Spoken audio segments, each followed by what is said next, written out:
What's up guys, my name is Mona, and on this channel we're going to be talking about the Harry Potter trading card game as well as the vintage Harry Potter merchandise from the early 2000s.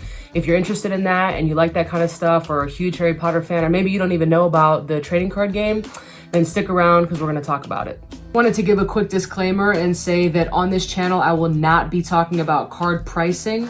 That's not really what I'm interested in, and I don't think that that's what this game has to offer. There's so many more beautiful things about it, from the art to gameplay, deck building, all that stuff. So that's what we're going to be focusing on. That's what I really love about the game, and I hope that you guys find to love it too. So if you're interested in just pricing and where to sell or buy, you're not going to find that in me.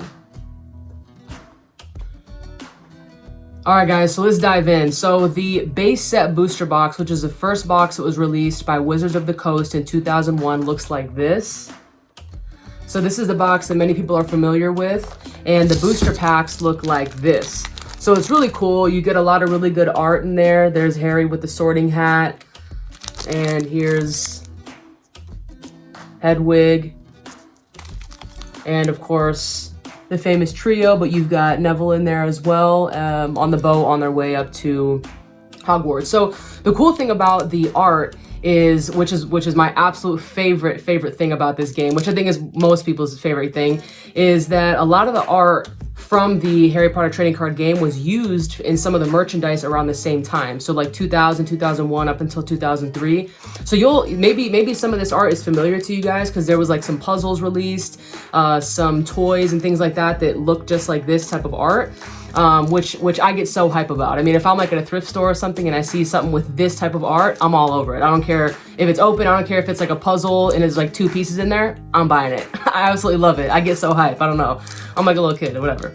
So the cool thing about this game is Wizards of the Coast released it in 2001, and it was to compete with some of the other trading card games at the time. So you had like Pokemon, Magic the Gathering, Yu-Gi-Oh, and it was meant to compete with that. And what's really great about it is it was released, some of the promo cards were released to coincide with the theatrical premiere of Harry Potter and the Sorcerer's Stone.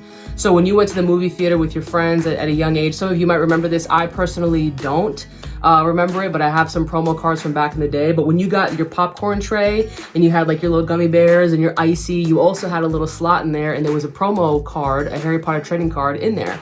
And it was really cool because, you know, you have the promo stamp, and I'll show you guys some of those in a minute, and we'll talk about when they were released.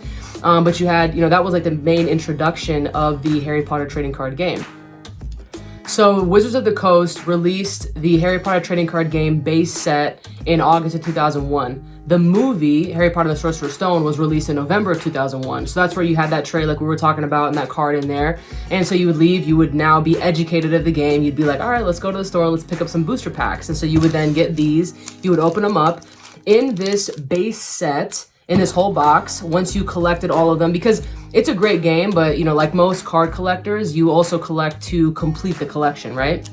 So at the bottom of each card, there was a number, and it was all out of 116. So in this base set, there's 116 cards, and you would, you know, collect them all, and you would build decks, you play with your friends, and you also had the opportunity to have some starter decks, which is really cool because you would open those up, and there were 2 decks already in there. They're okay. I think they had like 40 cards in each of them, so you have to have 60 cards in order to actually dive in and play the game, which we'll go into all the steps and stuff from that. But yeah, so you would go to the store, you'd buy these booster packs, you'd build decks, you play with your friends, and it was a great thing. Around November of 2001, around the same time the movie was released, you had Wizards of the Coast releasing other booster boxes that would add to the playability of the game. So you had more cards, different cards that were released in each one of the expansion boxes, where you could get more creative with your decks, but also as a collector, you can then collect each one of the cards that was in there. So like I mentioned before, in the base set, there was 116 cards to collect if you were a collector. And then in the next box, which is the Quidditch, which looks like this, the Quidditch expansion box, this had, and this is the Italian one, sorry. This had 80 different cards in it. And then the one that was released after that was the Diagon Alley, which is this here. And this had another 80 cards, and all the art and stuff just continues to get better. It is absolutely amazing. And as we progress, we'll go through each one of these, and you'll be able to see the different art and stuff. after Diagon Alley was released, it was Adventures at Hogwarts, which is my personal favorite. Some of the best art, the greatest cards for building decks and stuff, in my opinion, are in here. Of course, all of them have so much to offer, but this is a really good one. And then after Adventures at Hogwarts was released, then you have the Chamber of Secrets that was released, which has a lot of really good cards. Now, Chamber of Secrets is the biggest expansion. So Quidditch, Diagon Alley, and Adventures at Hogwarts each have 80 cards to add to the collection and add to the playability of building decks. But Chamber of Secrets has 140, and the reason for that is because when it was released in 2002, at that time, Wizards of the Coast decided to stop printing the game. So what I think may have happened was they were printing to have maybe 2 separate boxes, so Chamber of Secrets and something else, but because they had all of those cards, they just decided to put them all in one collection. So each one of these different expansions has about 30 rare cards, with the exception of Chamber of Secrets, which has 55. So this is by far the biggest expansion. Has a lot of really great art, a few really good cards. I mean, I love them all, right? Like all the cards are great, but yeah. So you'll find that this is the biggest one. So a lot of them are pretty rare because you got 140 cards. So the probability of getting all 140 in, let's say, I don't know, 2 boxes or 3 boxes versus when you bought Diagon Alley or a base set is a bit different. Really quick, I just wanted to show you what each one of the booster packs looks like once you open this box. So actually, when you open the box itself, it kind of like, you know, folds into itself like this, so it could be displayed in a store. So once you open each one of those boxes, we already went over what the base set looks like, which is this right here. So the Quidditch cup looks like this. The art on them, pretty cool.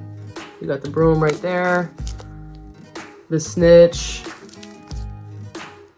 and then I think that's just one of the hoops.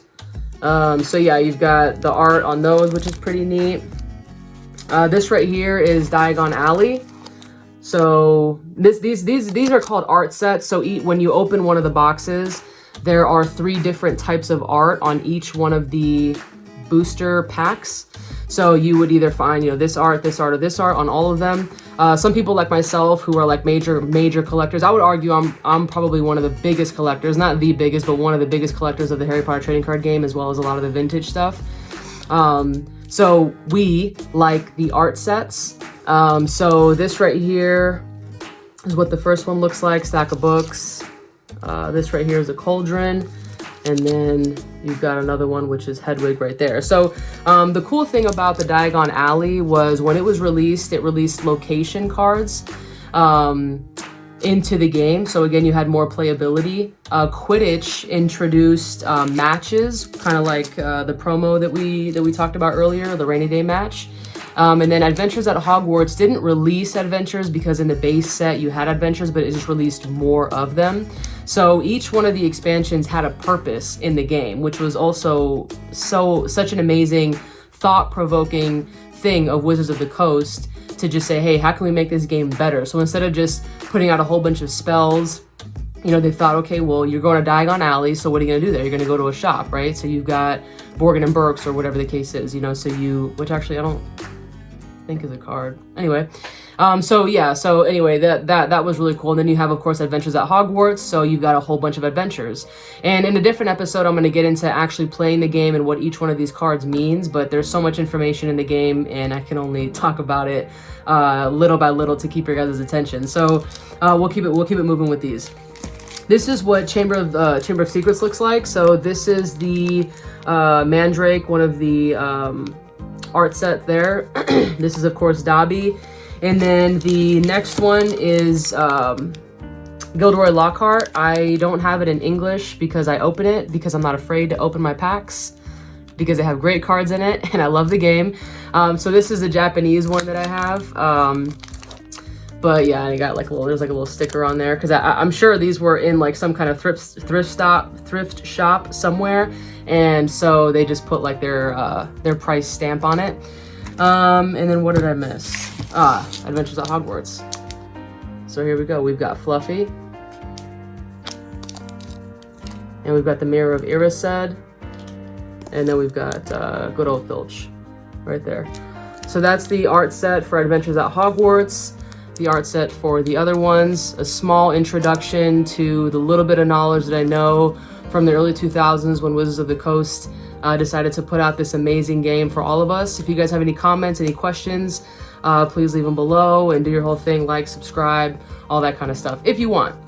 But stick around because I'm going to work on a few more episodes just so that we can kind of dive into how to play the game and what it all means. And once we're comfortable with that, then I'll bring out some of my really cool stuff just to showcase, because I'm sure there's a lot of collectors out there in the world, and I also would like to see your guys' things, so we'll have to figure out a way to do that. So anyway, cheers.